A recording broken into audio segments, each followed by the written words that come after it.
ከልብ የመነጨ የከበረ ሰላምታችን በያላችሁበት ይድረሳችሁ። ውድ የፈታ ቤተሰቦች እንዴት አረፈዳችሁ? ለሰዓቱ የመራረጥናቸውን መረጃዎች ይዘን ተገኝተናል።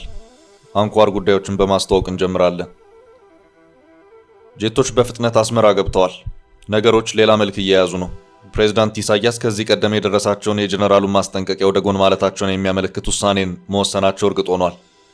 የግብጽ እጅም ጭምር ያለበት መሆኑም ተረጋግጧል። የቀጠናው ወታደራዊና ፖለቲካዊ የኃይል አስተላለፍ ሌላ መልክ እየያዘ ነው። ጥንቅራችን ከያዛቸው ዕለታዊ መረጃዎች መካከል አንዱ ነው። በቀይ ባህር ጉዳይ አንድ እንግዳ 4 ኪሎ እየተጠበቁ ነው። በቅርቡም ወደ አዲስ አበባ አምርተው ከጠቅላይ ሚኒስትር አብይ አህመድ ጋር የሚመክሩ መሆኑ ታውቋል። ሰውየው ማን ናቸው የሚለውን በተመለከተ ጥንቅራችን ይዞታል።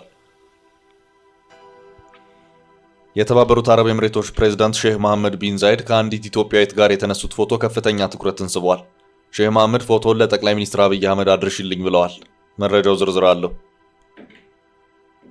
የነጌታቸው ስምረት ፓርቲ መጀመሪያውን ስብሰባ በአዲስ አበባ አካሂዷል። ጌታቸው ረዳ፣ ጀነራል ጻድቃን ገብረትንሳኤና ሌሎችም የቀድሞ የህወሓት ከፍተኛ አመራሮች በአዲሱ ፓርቲው የመጀመሪያ ስብሰባ ምን መከሩ? ጥንቅራችን ምላሽ አለው። የሶማሌ ክልል ፕሬዝዳንት አቶ ሙስጠፌ ከሰሞኑ ወደ ኬንያ አቅንተው በነበረበት ሰፋ ያለ ቃለ መጠይቅ አድርገዋል። በተቃዋሚነት ዘመንና በስልጣን ዘመን ስላለው ልዩነት አንስተዋል። በአብዲል የመፈታት እጃቸው እንደሌለበት አንስተው መፈታቱን ግን እንደሚቃወሙ ለመጀመሪያ ጊዜ ተናግረዋል። በክልሉ የሰላም ስምምነት ፈርሞ የገባው የኦብነግ ኃይል አሁን ለሁለት ተከፍሎ ጫካ ልመለስ ማለቱ የሰሜን ኃይሎች ማበረታቻ ያለበት ነው ሲሉ ገልጸዋል። በክልሉ የመገፋትና ውክልና ማጣት ስሜት መጥፋቱን የመገንጠል ስሜት የለም በሚባል ደረጃ መሆኑን የተናገሩበትን ቃለ መጠይቅ ቁልፍ መረጃዎች ይዘናል። አትሌት ገለቴ ቡርቃ በባለቤቴ ከፍተኛ ዘረፋ ተፈጸመብኝ ስትል በእንባ ተናግራለች። ይኸው አነጋጋሪ ክስተትን በተመለከተ አጠር ያለ መረጃ እናደርሳለን። በአሜሪካው ሎስ አንጀለስ ስደተኞችን የማባረሩ ዘመቻ ባስከተለው አመጽ ከታሰሩ ሰዎች ውስጥ 160 ሚሊዮን በላይ ተከታዮች ያሉት ዝነኛው ቲክቶከር ካቢላሜ እንደሚገኝበት ተሰምቷል። ትራምፕ አመጽ አያስቆመንም፣ እንደውም ከባድ እርምጃ እንድንወስድ ያበረታናል ሲሉ በዛሬው ዕለት አስጠንቅቀዋል። ዝርዝር መረጃውን ከጥንቅራችን ይሰማሉ። እስከ ፍጻሜ አብራችሁን ቆዩ። የምንለቃቸው ዕለታዊ ትኩስ ዜናዎች እንዲደርሷችሁ ላይክ፣ ሼር፣ ሰብስክራይብ ማድረግ እንዳትረሱ። በማይታመን ዋጋ መሃል አዲስ አበባ ላይ ካሉበት ሆኖ ቤት ይግዙ። ከዲያስፖራ መንደር ዲኤምሲ ሪል ስቴት ቀድሞ ለመጡ 20 ሰዎች 30% ቅናሽ አዘጋጅተናል። 8% ብቻ ከፍለው ቀሪውን በግንባታ ሂደት ይከፍላሉ። 60% የባንክ ብድርም ተመቻችቶሎታል። የትም ሀገር ሆነው ቢገዙ በ3 ቀን በዲኤችኤል ካሉበት እናደርሳለን። ከስቱዲዮ እስከ ባለ 4 መኝታ ከ431 ሺህ ቅድመ ክፍያ ጀምሮ እንዲሁም የንግድ ሱቆችን አዘጋጅተናል። በ65 ሺህ ካሬ ሜትር ላይ ያረፉትና በአልሙኒየም ፎርም ቴክኖሎጂ የተገነቡት አፓርትመንቶቻችን ከሊፍት እስከ መዋኛ ገንዳ ያሟሉ ናቸው። ለመጨረሻው ህንጻ በቅናሽ ዋጋ ይሻሙ። ስልክ 0980495176 0910034497 ይደውሉ። ዲኤምሲ።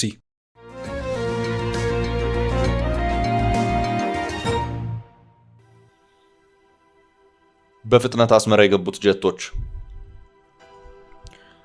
አስመራ በአፋጣኝ ጀቶች ገብተዋል። ከታሰበው መጠነ ሰፊ የማጥቃት እንቅስቃሴ ጋር የተያያዘ መሆኑን የወጣው መረጃ አመልክቷል።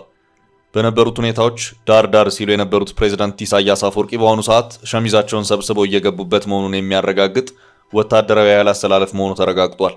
ከሰሞኑ ወደ አስመራ የገቡ መሆኑ የተረጋገጠው የሱዳን ተዋጊ አውሮፕላኖች ናቸው። በግብጽ በጀነራል አብዱል ፈታህ አልቡርሃን በሚመራው የሱዳን ጦር ኃይልና በኤርትራ መካከል አዲስ የኃይል አስተላለፍ ተፈጥሯል። የሱዳን ፈጥኖ ደራሽ ጦር ዋና አዛዥ ጀነራል መሐመድ ሐምዳን ዳጋሎ በቅርቡ ኤርትራንም ግብጽንም የከሰሱና ያስጠነቀቁ መሆናቸው የሚታወስ ነው። በሱዳን የሁለቱ ጀነራሎች ፍልሚያ የሱዳን ጦር ኃይል መጠነ ሰፊ የእግረኛና የአየር ኃይል ማጥቃትን ለማከናወን ዝግጅቱን አጠናቆ ውጊያዎቹን ጀምረዋል። በዚህ መሃል ግን አንድ ስጋት ተፈጥሯል። እሱም የድሮን የበላይነት እንዳለው ከዚህ ቀደም በሚገባ ያሳየው የዳጋሎ ፈጥኖ ደራሽ ጦር ፖርት ሱዳን ላይ ያሉትን የጦር ኃይሉን ጀቶች በድሮን ሊደበድብ ይችላል በሚል ነው። እናም የጀነራል አብዱል ፈታህ አልቡርሃን ጦር እነዚህኑ ጀቶች ወደ አስመራ ማሸሽ ግድ ያለው መሆኑን የማዳማ ሰርብ በመባል የሚታወቀው የግብፁ አነፍናፊ ሚዲያ ዘገባ አስታውቋል። ይሄ ውሳኔም በቅርቡ የሱዳን ጠቅላይ ሚኒስትር ሆነው በተሾሙት ካሚል ኢድሪስ አማካይነት የተወሰነ መሆኑን የዚሁ ሚዲያ ዘገባ አክሎ አመልክቷል። አሁን ባለው ሁኔታ ውጊያዎቹ በሁለት ወሳኝ በተባሉ የሱዳን ግዛቶች ላይ ተስፋፍተው ቀጥለዋል። የመጀመሪያው ኮርዶፋን በተባለው የሱዳን ማዕከላዊ ግዛት ሲሆን ሌላኛው ደግሞ በሰፊ የሱዳን ግዛት ዳርፉር ነው። እነዚህ ሁለት ግዛቶች በጀነራል መሐመድ ሐምዳን ዳጋሎ የሚመራው የሱዳን ፈጥኖ ደራሽ ጦር ጠንካራ ይዞታዎች ናቸው። ሁለቱ ተፋላሚ ጦሮች የሚዋጉት በዋነኝነት ሱዳንን በሁለት ይዞታዎች ከፍለው ነው። ከሰሜን ቀይ ባህር አቅጣጫ ፖርት ሱዳን ጀምሮ ግብጽና ሱዳን እስከሚዋሰኑበት ድንበር ድረስ፣ እንደዚሁም በሰሜን ምስራቅ አቅጣጫ ኢትዮጵያና ኤርትራ ሱዳንን በሚያዋስኑባቸው ከሰላና ገዳሪፍ ባሉት ግዛቶች ጠንካራ ይዞታውን የመሰረተው በጀነራል አብዱል ፈታህ አልቡርሃን የሚመራው የሱዳን ጦር ኃይል ነው።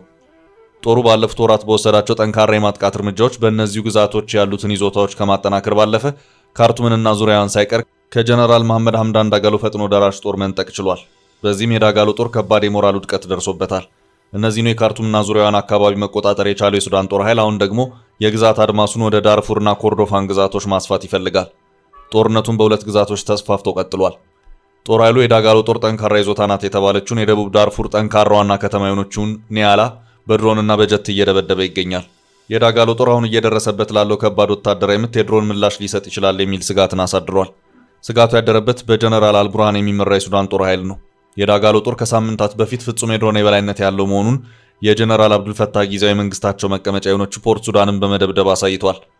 በፖርት ሱዳን ባካሄደው ከባድ የድሮን ድብደባም የጀነራል አብዱልፈታህ አልቡርሃን ጦር ከባድ ጉዳትን አስተናግዷል። አሁን ጀቶችን ወደ አስመራ ማሸሽ የተፈለገውም የሱዳን ጦር ኃይል በኮርዶፋንና ዳርፉር እየወሰዳቸው ካላቸው ወታደራዊ እርምጃዎች ጋር በተያያዘ የጀነራል መሐመድ ሐምዳን ዳጋሎ ፈጥኖ ደራሽ ጦር በፖርት ሱዳን ባለው የጦር ኃይሉ ጠንካራ ይዞታዎች ላይ ድሮን ጥቃቶችን ሊያካሄድ ይችላል በሚል ስጋት ነው።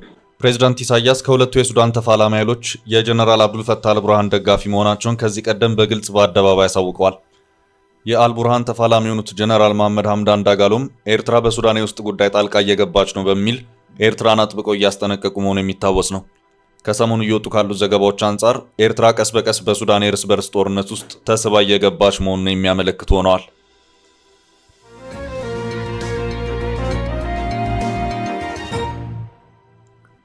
በቀጣይ ርዕሳችን በቀይ ባህር ጉዳይ 4 ኪሎ የሚጠበቁት እንግዳ። በቀይ ባህር ጉዳይ ለመወያየት አንድ እንግዳ 4 ኪሎ እየተጠበቁ ነው። ሰውየው የሶማሌላንዱ ፕሬዝዳንት አብዲራሂም አብዲላሂ ኢሮ ናቸው። ለወራት ቆሞ የነበረው የኢትዮ ሶማሌላንድ የቀይ ባህር ጉዳይ ዳግም ሊጀመር መሆኑን የሚያመለክቱ መረጃዎች እየወጡ ነው። ፕሬዝዳንቱ በመጪዎቹ ቀናት ወደ አዲስ አበባ ጉዞ የሚያደርጉ መሆኑ ታውቋል።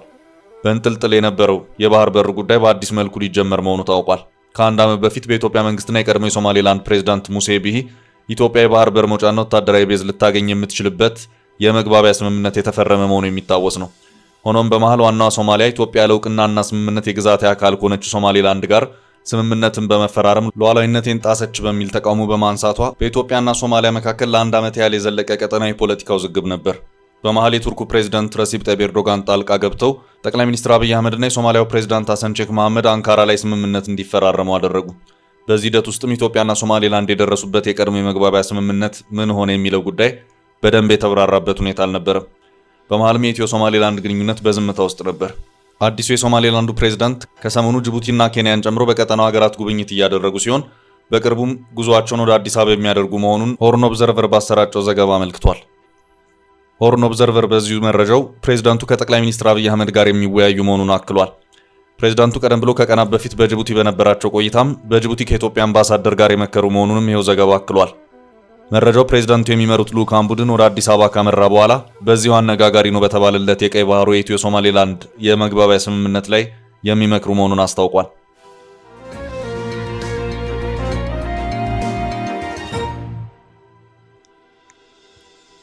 በቀጣይ ርዕሳችን ለጠቅላዩ ይድረስ ሼህ መሐመድ ቢን ዛይድ።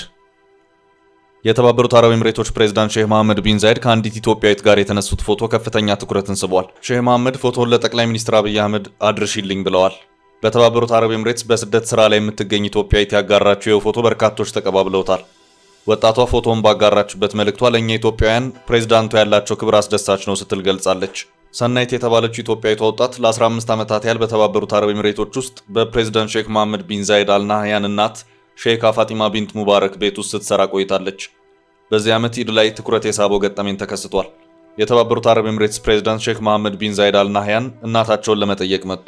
በዚህ ወቅት ወጣቷ በድፍረት ከፕሬዝዳንቱ ጋር ፎቶ እንድትነሳ ጠየቀቻቸው።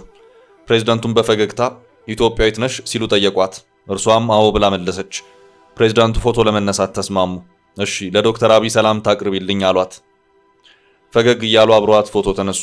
ኢትዮጵያዊቷ ስደተኛም ፕሬዝዳንት ሼክ መሐመድ ቢን ዛይድ ለኢትዮጵያውያን ያላቸው ክብር እንዳስደሰታት ተናግራለች። የተባበሩት አረብ ኤምሬቶች ፕሬዝዳንት ሼህ መሐመድ ቢን ዛይድ የጠቅላይ ሚኒስትር አብይ አህመድ ጥብቅ ወዳጅ መሆናቸው ይታወቃል። ጠቅላይ ሚኒስትር አብይ አህመድ ወደ ስልጣን በመጡ ማግስት ከጎበኟቸው ሀገራት መካከል የተባበሩት አረብ ኤምሬቶች ከቀዳሚዎቹ አንዷ ናት።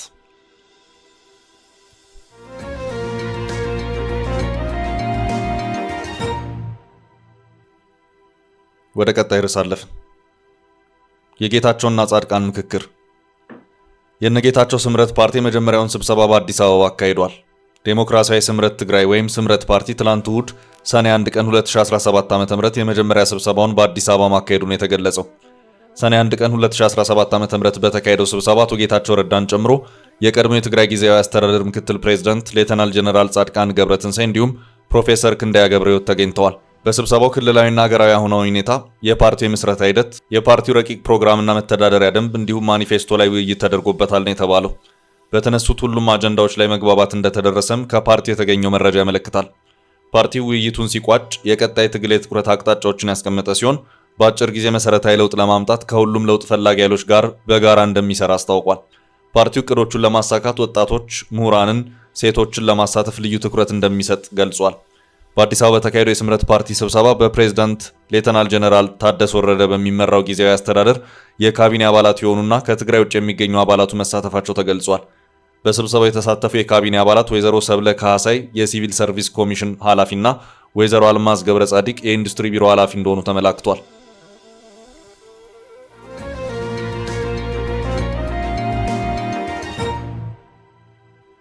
በቀጣይ ርዕስ የመገንጠል ስሜት ቀርቷል። ሙስጠፌ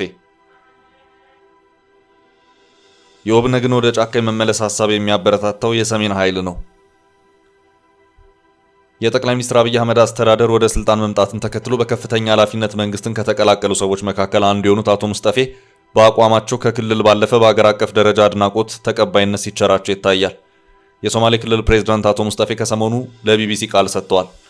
አቶ ሙስጠፌ ከሰሞኑ በኬንያ ተገኝተው የሶማሌ ማህበረሰብ ተወካዮች እንዲሁም ኬንያ ከሶማሊያ ጋር ከምትዋሰንበት ጋሪሳ ካውንቲ ባለስልጣናት ጋር ውይይት ባደረጉበት ነው ከቢቢሲ ሶማሊኛ ጋር የተነጋገሩት። ቢቢሲ በተቃዋሚነትና በስልጣን ዘመን ያለውን ልዩነት ጠይቋቸዋል። ፕሬዝዳንቱ ሲመልሱ ወደ ፖለቲካ አመራር ከመጣ በኋላ ድሮ ውጭ ሆነህ የማይታዩ ብዙ ስብስብ ነገሮች እንዳሉ፣ ነገሮች ሁሉ ነጭና ጥቁር እንዳልሆኑ ይበልጥ ይገባል። ያኔ ስተች ከነበረው ሁኔታ አንጻር ግን ምንም የተለየ ነገር የለውም። በጣም ስር የሰደደ አሰቃቂ ሰብአዊ መብት ጭፍጨፋ በሚደረግበት ሁኔታ ውስጥ ገብቼ ሳየው ያንን ማስቆሜ፣ ያ እንዳይኖር ማድረጌ የሞራል እረፍት ይሰጠኛል እንጂ ውጭ ሆኜ ስተች የነበረውን ምናልባት ተሳስቼ ነበር ወይም አካብጄ ነበር አልልም። በእስር ቤት ውስጥ ሰው ይማቅቃል። ሰው በሐሳብ ምክንያት ይገደላል። የጅምላ መቃብር ይኖራል። አላህ ረድቶኝም ባለው አንጻራዊ ሰላም ወደዚያ ሁኔታ ውስጥ እንዳንገባ ስላደረግኩ ከፍተኛ የሞራል የህሊና እርካታ ይሰማኛል እንጂ ያኔ ስተች የነበረው አንዳንዴ አብዝቼው ነበር እንዲህ አልልም ብለዋል። አቶ ሙስጠፌ ሶማሌ ክልል ከተመሰረተ ወዲህ ንጹህ አስተዳደር እየመራው ነው ሲሉ ተሰምተዋል። በቀድሞ የክልሉ ስርዓት የሚነገረው ሙስና አሁን የለም ሲሉ ነው የሚከራከሩት። የሶማሌ ክልል ከ30 ዓመታት በፊት ከተፈጠረ ወዲህ ንጹህ የሆነውን ዘክሊነስት አስተዳደር እየመራው ነው ያለውት ብለዋል። ንጹህ አስተዳደር ነው ብዬ አምናለሁ፣ ምክንያቱም ገንዘብ እየተበላ አይሰራም ሲሉ አክለዋል። የክልሉ ለውጥ ከአብዲሌ ዘመን ጋር ያነጻጸሩት ሙስጠፌም ከኔ ቀደም ከነበረው ስርዓት ጋር ከተወዳደረ በንግድ ጭምር የተቆጣጠረበት፣ ሰው የማይነግድበት፣ የጨረታ ሂደት የሌለበት፣ ክልሉ ከበጀት ውስጥ 15 በመቶን ብቻ የሚያወጣበት፣ 85 በመቶ በፌዴራል የድጎማ ድጋፍ የሚንቀሳቀስበት ሁኔታ ነበር። ዛሬ ባለው ሁኔታ ክልሉ ከገቢ 45 በመቶ በራሱ ይሸፍናል። የዘንድሮውን በጀት ብናይ 40 ቢሊዮን ብር ነው። 23 ቢሊዮን አካባቢ የፌዴራል ድጎማ ነው። 17.6 በመቶውን ክልሉ ያወጣው መሆኑን አሳይተዋል። የቀድሞ የሶማሌ ክልል ርዕሰ መስተዳደር አቶ አብዲ መሐመድ ኡመር ወይም አብዲ ኢሌ ከ6 ዓመት እስር በኋላ ባለፈው ዓመት መፈታታቸውን ያነሳው ቢቢሲ ለቀድሞ ፕሬዝዳንቱ መፈታት የአሁኑ ርዕሰ መስተዳደር እጁ እንዳለበት ጠይቆ አቶ ሙስጠፌ ያሰረው ፌዴራል መንግስት ነው፣ የፈታውም እሱ ነው። እኛ ግን በክልሉ ለፈጸመው ወንጀል አሁን ምርመራ እያደረግን ነው ብለዋል። በአብዲሌ መፈታት እጅ የለበትም ብለዋል። መለቀቁ ግን ትክክል አይደለም ብዬ ነው ማስበው ያሉት አቶ ሙስጠፌ፣ ነገር ግን አገሪቱ በዚህ ሰዓት ውስጥ ሌሎች ፖለቲካዊ ችግሮች ስላሉ በዚህ ወቅት ላይ ይህንን ማውራት ተገቢ አይደለም ብለዋል። ሁለት አመራር ይዘው ለሁለት እንደተከፈሉ ስለሚነገርላቸው የኦጋዴን ነጻ አውጪ ግንባር በተመለከተ ቢቢሲ ርዕሰ መስተዳደሩን ያፋጠጠ ሲሆን የአንደኛው ቡድን መሪ በአቶ አብዲራህማን ማህዲ የትጥቅ መፍታት ስምምነቱ አልተፈጸመም በማለት ክንፉ እንደገና ጫካ ለመግባት የሚወስን ከሆነ ጉዳዩ ያሳስቦታል የሚል ጥያቄ ቀርቦላቸዋል። አቶ ሙስጠፌ እኔ እንደ ግለሰብ ይሄ ጉዳይ የሚያሳስበኝ ነገር አይደለም። አብዲራህማንና የእርሱ ቡድን ጫካ ከገቡ ከዚህ በፊትም ጫካ ነበሩ። ግን የሚያስጨንቀኝ ከሀገር ቤት ተነጥለው ወደ ውጭ ሀገር መሄዳቸው ነው። እኔ የምፈልገው ከኛ ጋር ሆነው ሀገራቸው ላይ እንዲዝናኑ ነው ብለዋል። ሶማሌ ክልል ውስጥ ኦብነግ ወደ ጫካ እንዲገባ የሚያስገድድ ነገር የለም። የሚያስጨንቀኝ ነገር አይደለም። ግን ከመጣ እንዴት እንደምናስተናግደው እናውቃለን። በፍጹም የሚያሳስበኝ ነገር አይደለም። ህዝቡም ይህንን እየፈቀደ አይደለም። በእርግጥ አንድ ግለሰብ ትክክለኛ ያልሆነ ሀሳብ ይዞ ከግብፅ ወይም ከሌላ ሀገር ድጋፍ አግኝቶ ሊሆን ይችላል። እኔ ግን የመጣሁበት ህዝብ እንደዚህ አይነት ነገር አይቀበልም ብለዋል። አክለውም ኦብነግ ጫካ እንገባለን የሚለው ሌሎች ሀገራትና ሌሎች ቡድኖች በተለይ በሰሜን ኢትዮጵያ ያሉ ኃይሎች እያበረታቱት ነው ብዬ አምናለሁ ብለዋል። የክልሉ ህዝብ ሀገራዊ ስሜት ላይ ጥያቄ የተሰነዘረላቸው ርዕሰ መስተዳደሩ እኔ ከመጣው በኋላ የሶማሌ ህዝብ ድሮ የነበሩ ስሜቶች እየተቀረፉ በኢትዮጵያዊነቱ እያመነ በኢትዮጵያዊነቱ ሲያምን ደግሞ የይስሙላ ሳይሆን ከኢትዮጵያዊነት እጠቀማለሁ፣ ሰላም አለኝ፣ ልማት እየመጣልኝ ነው፣ ውክልና እየተሻሻለ ነው፣ የሀገር ባለቤትነት እየተረጋገጠ ነው የሚል ስሜት አለው። ይህንን በክልሉ ያለው የሃይማኖት የብሔር መቻቻል በተግባር ያሳያል ብለዋል። ዛሬ መገንጠል ስሜት የነበረው ሁኔታ ከሞላ ጎደል ቀርቷል ማለት ይቻላል። ያውም በሶሻል ሚዲያ ዘመን ሚዲያ ላይ የለም። አሁን ሚዲያ ላይ ሌሎች አጀንዳዎች ናቸው ያሉት፣ እየተራገበ አይደለም። ስለዚህ ድሮ ዳር ሆነን እናኮርፍ የነበረውን ስሜት ትተን አሁን መሀል ሄደን መሀሉ የኛ ነው፣ መሀል መሆን አለብን ወደሚል አስተሳሰብ ተቀይሯል ብለዋል።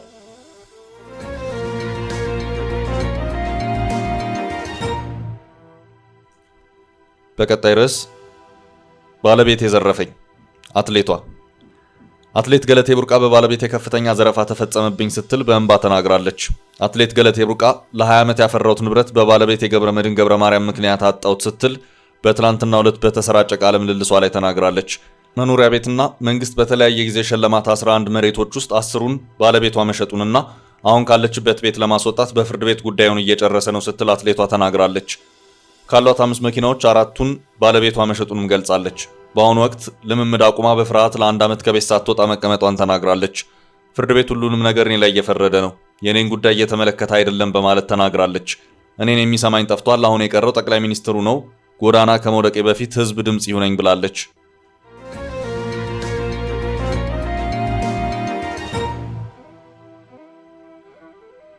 በመጨረሻም በአሜሪካው አመጽ ዝነኛው ቲክቶከር ታሰረ። በአሜሪካ ሎስ አንጀለስ ስደተኞችን የማባረሩ ዘመቻ ባስከተለው አመጽ ከታሰሩ ሰዎች ውስጥ ከ160 ሚሊዮን በላይ ተከታዮች ያሉት ዝነኛው ቲክቶከር ካቢ ላሜ እንደሚገኝበት ተሰምቷል። ቅዳሜ ዕለት በሎስ አንጀለስ ከፍተኛ የደቡብ አሜሪካ ዜጎች በሚኖሩባቸው አካባቢዎች ለሁለተኛ ጊዜ ከፍተኛ ተቃውሞ ተቀስቅሷል። ተቃውሞ ሰልፈኞቹ ከፌዴራል የስደተኞችና የጉምሩክ ፖሊሶች ጋር ተጋጭተዋል። በዚህ ሳምንት ብቻ ሰነድ አልባ ስደተኞችን ከግዛቲቱ ለማስወጣት በተወሰደ እርምጃ 118 ሰዎች በቁጥጥር ስር ውለዋል። ከታሰሩ ሰዎች መካከል በቲክቶክ ላይ ከ162 ሚሊዮን በላይ ተከታዮች ያሉትና በድምፅ አልባ ስራዎቹ የሚታወቀው ካቢ ላሜ ይገኝበታል። 162 ሚሊዮን ተከታዮች ያሉት የሴኔጋልና ጣሊያን ዜግነት ያለው ካቢ ጁን 6 በላስ ቬጋስ ኔቫዳ በሚገኘው ሃሪ ሪድ ዓለም አቀፍ ኤርፖርት በአሜሪካ የስደተኞችና ጉምሩክ አገልግሎት ICE መያዙን የተገለጸው። ቲክቶከሩ የተያዘበት ምክንያት በቪዛው ከተፈቀደለት ጊዜ በላይ በመቆየቱ ነው ተብሏል። የትራምፕ ስደተኞች ላይ ያነጣጠረውን ውሳኔ በመቃወም በርካቶች አደባባይ በወጡበት ክስተት ከ2000 በላይ ወታደሮች መሰማራታቸው መገለጹ አይዘነጋም። ትራምፕ የሎስ አንጀለሱን ተቃውሞ ተከትሎ በዛሬው ዕለት በትሩዝ ገጻቸው ባሰፈሩት መልእክትም ሎስ አንጀለስን በህገወጥ ስደተኞችና ወንጀለኞች ወረራ የተያዘች ከተማ በማለት ገልጸው በስደተኞች መያዣ እርምጃዎች ICE ሬድስ ምክንያት የተነሱ ተቃውሞዎችን ህገወጥና አመፀኛ ብለው ጠርተውታል። ትራምፕ እነዚህ ተቃውሞዎች የእርሳቸውን የስደተኞች መያዣ ፖሊሲ የበለጠ እንደሚያጠናክር አክለዋል። ለዛሬ ያዝንላችሁን ርዕሰ ጉዳዮች እዚህ ላይ ቋጨን። ላይክ፣ ሼር እና ኮሜንት በማድረግ ለቻናላችን ድጋፋችሁን መግለጽ እንዳትዘነጉ እያልን ከሌሎች መረጃዎች ጋር ደግመን እስክንገናኝ ቸር ያሰማን ስንል ተሰናበትን።